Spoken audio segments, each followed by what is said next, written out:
condense it a little bit. And I think what we're moving towards is trying to define or at least make a distinction between what is a sustainable diet and which diets are not sustainable. So if you could just very briefly, so that we're all on the same page, take us through the definition of perhaps a sustainable diet.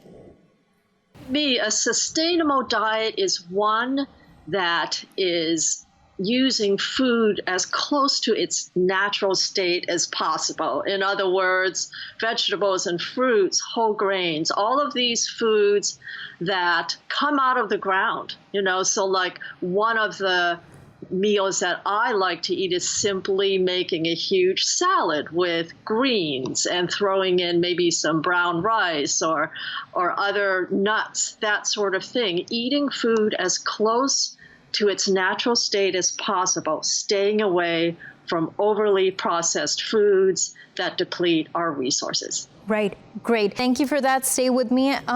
Edward, just talking about everything that Dr. Joanne Kong mentioned and what I mentioned as well, that majority of our options are made up of factors that perhaps are convenient or affordable, all of that at one side.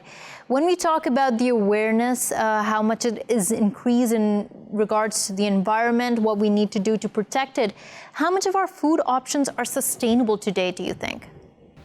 We don't really produce sustainably today. The global food production system that we have gives us seemingly cheap products, but at the cost of our health and at the cost of the environment.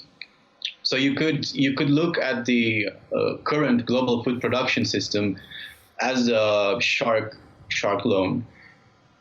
For instance, we get a cash deficit immediately taken, but then we have problems paying back at very high interest rates. And those interest rates are indeed extremely high. And if you cannot pay, there are consequences. For us, there are consequences on our health.